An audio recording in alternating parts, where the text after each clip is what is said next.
Hello class, good morning. Class 10th NCERT mathematics. आज हम लोग डिस्कस करेंगे एक्सरसाइज 5.1 का। ठीक, 5.1 में हम लोग क्वेश्चन नंबर 1 डिस्कस करेंगे। ये आपका मैथ सेकंड का वीडियो है, ध्यान रखिएगा।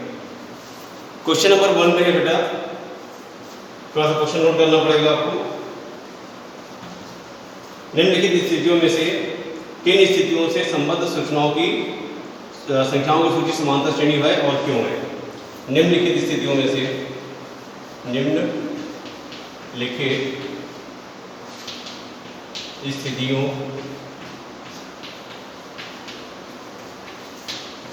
में संबद्ध निम्नलिखित स्थितियों में संबद्ध संख्याओं की सूची संबद्ध संख्याओं की सूची समांतर श्रेणी है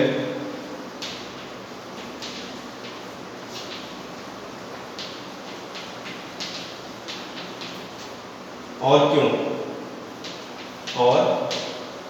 है? ठीक, तो यहां पर आपको 3 स्थितियां दी हुई हैं, 4 स्थितियां दी हुई हैं। पहला दिया हुआ है टैक्सी का किराया प्रत्येक किलोमीटर के बाद बदल जाता है। टैक्सी का किराया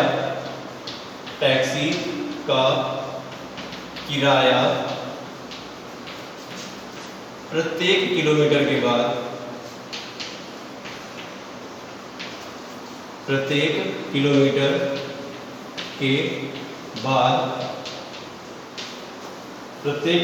बाद बदल जाता है।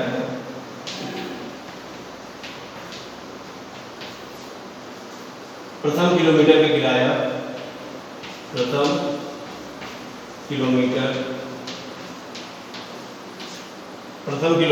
किराया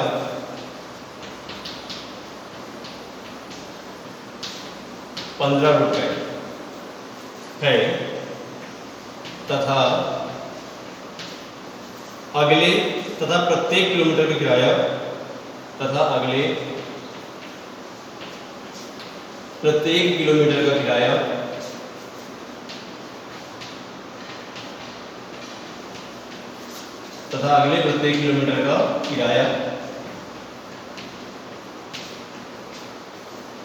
₹8 अतिरिक्त है। समझेंगे कि ये भी कैसे है। देखिए, क्वेश्चन ये बोल रहा है कि जब स्टार्टिंग में टैक्सी का किराया जो होता है वो पहले किलोमीटर का के बाद बदल जाता है। ठीक है, यानी कि पहले किलोमीटर का किराया तो फिक्स होता है, ठीक, और उसके बाद जितने किलोमीटर चलता है कोई भी इंसान किसी टैक्सी में बैठकर, तो उसका किराया अलग होता है। ठीक, तो प्रथम किलोमीटर का किराया बोल रहा है ₹15 है। ठीक, पहले किलोमीटर का किराया कितना है? ₹15 है। ठीक, और उसके बाद अगले प्रत्येक किलोमीटर किराया ₹8 अतिरिक्त होता है। ठीक, सपोज दैट कोई इंसान यहाँ से यहाँ चला, ये मान लिया 1 किलोमीटर है। ठीक है, तो उसको पहले किलोमीटर का किराया कितना देना होता है? ₹15। ठीक है, उसके बाद जब वो यहाँ से अगला किलोमीटर चला, ये मान लिया यहाँ से यहाँ तक 2 किलोमीटर हो गया। ठीक है, तो उसको ₹15 देने पड़ते हैं पहले वाले के और ₹8 दूसरे किलोमीटर के देने पड़ते हैं। ठीक, अगले प्रत्येक किलोमीटर किराया ₹8 अतिरिक्त है। ठीक, मान लिया वो 3 किलोमीटर चलता है, 1 किलोमीटर और आगे चला। ठीक है, तो उसको कितना देना पड़ेगा? 15 + 8 और +8। ठीक है, इसी टाइप से ये सीरीज आगे बढ़ती चली जाएगी। ठीक, तो देखिए ये कैसे एपी है। पहले उसको ₹15 देने पड़े, उसके बाद 15 + 8 यानी कि ₹23 देने पड़े। ठीक है, और उसके बाद 15 और 23, 23 और 8 31। ठीक, डैश ऐसे चलता जाएगा। ठीक, इसका देखिए प्रथम पद तो ए हो गया यानी कि 15, और इसमें जो डिफरेंस आ रहा है वो 8 का डिफरेंस आ रहा है। ठीक, हर बार डिफरेंस कितने का आ रहा है? 8 का, जो समांतर है। क्या है? समांतर, यानी कि डिफरेंस कॉमन है। इसका डिफरेंस क्या है? कॉमन है। ठीक, यानी कि सार्वंतर है। ठीक है, सार्वंतर 8 है इसका। ठीक, इसीलिए ये एपी है। बस समझ में आ गई? ये क्या है? ये एक एपी यानी कि समांतर श्रेणी है। ठीक, अब देखते हैं इसका दूसरा क्वेश्चन। देखिए, ये है आपका फर्स्ट का सेकंड पार्ट। सेकंड पार्ट क्या है? किसी बेलन में उपस्थित हवा की मात्रा, जबकि वायु निकालने वाला पंप एक होता है हवा भरने वाला पंप, एक होता है हवा निकालने वाला पंप, जिसको बोलते हैं निर्वात पंप। ठीक है, तो हवा निकालने वाला पंप प्रत्येक बार बेलन की शेष हवा का 1/4 भाग बाहर निकाल देता है। ठीक है, हर बार कितनी हवा बाहर निकालता है बेलन का निर्वात पंप? 1/4 भाग वो बाहर निकाल देता है। ठीक है, तो किसी टाइम पर मान लिया किसी बेलन में मान लिया 128 सेंटीमीटर क्यूब हवा है, सेंटीमीटर क्यूब सीसी, 128 सीसी हवा है। ठीक है, तो एक बार जब इसका पंप बाहर निकालेगा तो 128 का 1/4 भाग, 128 का 1/4 भाग वो बाहर निकाल देता है। ठीक है, तो 128 का 1/4 कितना हो जाएगा बेटा? 4 × 12, 4 × 8। ठीक है, तो अगली बार के लिए कितना बचेगा इसमें? 32 सीसी हवा बचेगी, 32 सेंटीमीटर क्यूब हवा बचेगी। ठीक, अब 32 का 1/4 भाग बाहर निकालेगा तो 4 8 32। ठीक, तो अगली बार में कितनी बचेगी सिलेंडर में? 8 सेंटीमीटर क्यूब हवा बचेगी। ठीक, और फिर 8 का 1/4 भाग बाहर निकालेगा तो 4 1 4, 4 2 8, यानी कि अब इसमें बचेगी 2 सेंटीमीटर क्यूब हवा। ठीक है, पहले हमने माना था कि 128 था, उसके बाद हवा बची 32, फिर बची 8, फिर बची 2, ऐसे करके ये चलता जाएगा सीरीज। ठीक है, चेक करिए क्या ये सीरीज समांतर श्रेणी में है? समांतर मतलब होता है सम प्लस अंतर, यानी कि बराबर अंतर में होनी चाहिए, या जोड़ के हो या घटा कर हो। ठीक है, लेकिन मल्टीप्लाई डिवाइड में नहीं होनी चाहिए। ठीक, चेक करते हैं 128 का जब हमने 1/4 किया तब 32 आया था ना, 1/4 करने पर 32 आया था।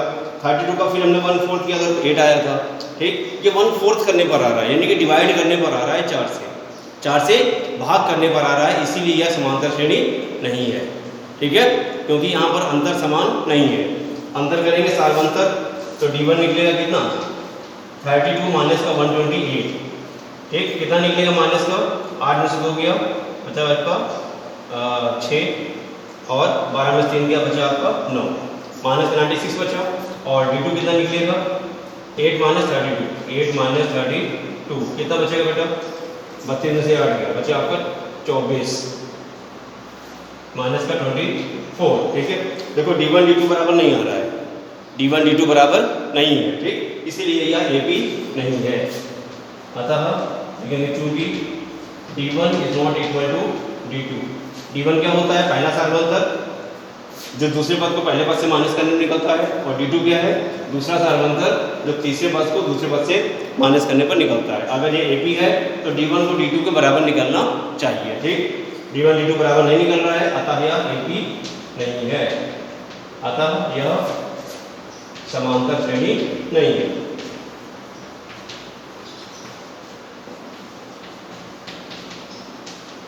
राइट, अब करेंगे इसका थर्ड पार्ट। थर्ड पार्ट है इसका बेटा, प्रत्येक खुदाई के बाद प्रत्येक मीटर की खुदाई के बाद एक कुआं खोदने में आई लागत, एक कुआं खोदने में आई लागत, जबकि प्रथम मीटर की खुदाई की लागत, जबकि प्रथम मीटर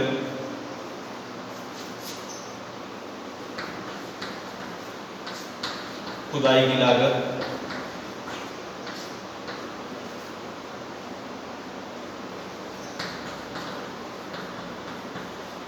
प्रथम मीटर खुदाई की लागत 150 रुपये है, 150 रुपये है, तथा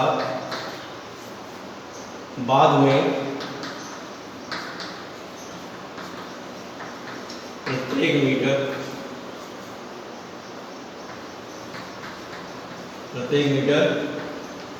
खुदाई की लागत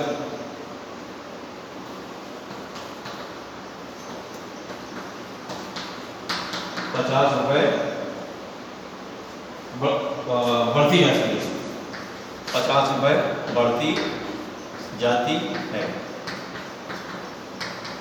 देखिए क्वेश्चन ये है आपका, प्रत्येक मीटर की खुदाई के बाद हर एक, मतलब एक कुआं खोदा जा रहा है, ठीक है, कुआं खोद रहे हैं, तो हर एक मीटर की खुदाई खोदने के बाद आई लागत, जबकि पहले मीटर कुएं की खुदाई की लागत कितनी है, 150 रुपए है। जब पहला मीटर कुआं खोदा गया तो 150 रुपए लिया गया, ठीक। उसके बाद जितने किलोमीटर नीचे जा रहा है, जितने मीटर नीचे जा रहा है, किलोमीटर नहीं मीटर, जितने मीटर नीचे जा रहा है, तो प्रत्येक मीटर की खुदाई की लागत 50 रुपए बढ़ती जाती है, ठीक है। क्वेश्चन ये बोल रहा है कि जब हमने कुआं खोदा, ठीक है, यहाँ से लेवल से खोदना स्टार्ट किया, जब हमने 1 मीटर खोदा तो उसकी लागत कितनी लगी, 150 रुपए, 150 रुपए, ठीक है। अब उसके बाद 1 मीटर और नीचे खोदा, ठीक, तो लागत हो गई 150 रुपए ये, और एक मीटर का 50 रुपए और, तो हो गया आपका 200 रुपए। कितना हो गया, 200 रुपए, ठीक है। ये 1 मीटर और हो गया ये, और फिर 1 मीटर और नीचे खोदा, 1 मीटर और नीचे खोदा तो 200 रुपए, और 50 रुपए और एक्स्ट्रा कितना हो गया, 250 रुपए, 250 रुपए, ठीक। फिर 1 मीटर और नीचे खोदेंगे, 1 मीटर ये भी है, तो 250 रुपए, 50 रुपए और एक्स्ट्रा कितने हो गए, 300 रुपए हो गए, ठीक है। इसी टाइप से आगे प्रोसेस चलता चला जाएगा। तो हमें सीरीज कौन सी मिल गई, देखेंगे ध्यान से, 150, 200, 250, 300 और डैश ऐसे ही और आगे चलेगा। तो इसका ए कितना है आपका, 150 है, और D1 कितना है, 200 माइनस 150, 200 माइनस 150, यानी A2 माइनस A1, ये निकलेगा आपका 50, और D2 कितना निकलेगा, D2 सेकेंड डिफरेंस 250 माइनस का 200, 250 माइनस का 200, कितना बचेगा बेटा, ये 50, ठीक है। तो देखो यहाँ पर डिफरेंस जो है वो कॉमन है, डिफरेंस दोनों का क्या है, कॉमन है, ठीक। चूंकि D1 बराबर D2 है, इसलिए यह समांतर श्रेणी में है, इसलिए यह समांतर श्रेणी है, ठीक। अब इसके बाद में 4th नंबर वाला क्वेश्चन है,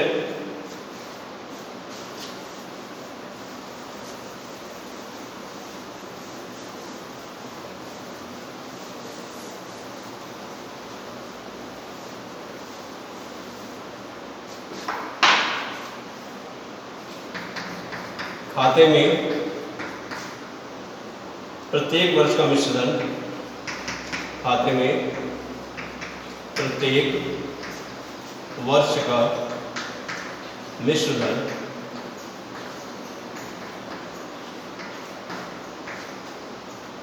जबकि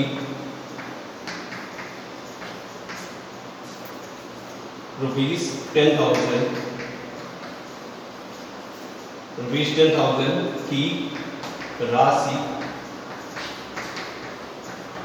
10% नहीं 8% वार्षिक की दर से 8% वार्षिक की दर से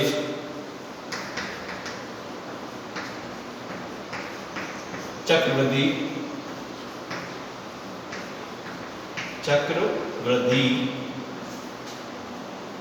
ब्याज पर जमा की जाती है, ब्याज पर जमा की जाती है। देखिए क्वेश्चन क्या बोल रहा है कि 10,000 रुपए की राशि है, खाते में प्रत्येक वर्ष का मिश्र धन फाइंड करना है। जब 10,000 रुपए की राशि 8% वार्षिक चक्रवृद्धि ब्याज की दर से चक्रवृद्धि ब्याज पर जमा की जाती है, ठीक है। तो ये भी आपकी एपी नहीं होगी। एपी क्यों नहीं होगी, क्योंकि हम लोग जानते हैं जब चक्रवृद्धि मिश्र धन लगता है, ठीक है, चक्रवृद्धि मिश्र धन, तो ब्याज जो है वो मिश्र धन में ब्याज जो है वो चक्रवृद्धि ब्याज में ऐड हो जाता है, ठीक है। जो ब्याज निकलेगा इसका, ठीक, वो मूलधन में ऐड हो जाएगा, तो वो निकलेगा चक्रवृद्धि मिश्र धन, ठीक है। मिश्र धन बराबर मूलधन प्लस ब्याज, ठीक है। और जो मिश्र धन निकल के आएगा वही जो है अगले वर्ष के लिए क्या बन जाएगा, मूलधन बन जाएगा, ठीक। तो मूलधन बहुत तेजी से, ये मिश्र धन जो टोटल अमाउंट होता है बहुत तेजी से ये बढ़ता रहता है, ठीक। इसका कोई फिक्स रेट नहीं होता है, ठीक है, जो कॉमन डिफरेंस है वो सेम नहीं होता है, इसीलिए यह क्या है, ये भी समानता श्रेणी नहीं है। ठीक है, ये है आपका क्वेश्चन नंबर फर्स्ट का फोर्थ पार्ट। ठीक।